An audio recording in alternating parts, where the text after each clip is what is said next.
In 1987, in March 7 to 12, 100 churches in Zaria City were burned down, and over 300 Christian homes and businesses, cars, and a couple of people killed and destroyed.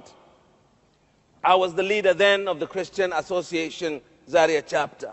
And the Lord asked me to tell the people to do nothing. And I wrote that letter. It was circulated, and the Christians watched as their businesses were being destroyed, homes killed. In 2010, I was in Jos as bishop. To the date, 7th to the 12th of March, 3 villages in the near outskirts of Jos, Muslims massacred men, women, and children.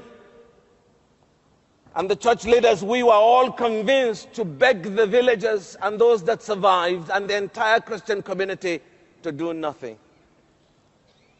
They cried until their voices were dried up, tears dried up, and there was nothing more to cry, and they just watched. In 2006, over 40 people came to my house to kill me. It turned out I postponed my return home, and they met my wife. They did unspeakable things to her, beat her, left her half dead and totally blind. Through the mercy of God, she recovered. 6 months later in the USA, she came back. Exactly 1 year later, they came back again. This time they met me at home. Over 30 people came, broke down the house. They had their time. Broke down the back door, came in, and took me out to kill me. They later on changed their minds and said they would kill me in my bedroom. I pleaded with them to pray, and they allowed me to pray. As I prostrated before the Lord, about 2 minutes later, my wife was holding my hands.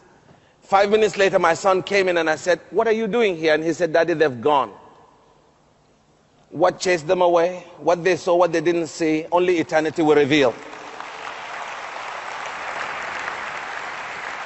Now, friends, I'm not saying this to play down on those who have died. I've lost a classmate who was a pastor in Kaduna. He was roasted in his church. I've lost colleagues, schoolmates, and brothers and sisters who've been slaughtered for the faith.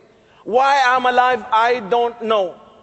But one thing I know, until my time is up, and I know I will die someday, blood crash, air crash, car crash, whatever crash, until that day, I have a gospel to proclaim.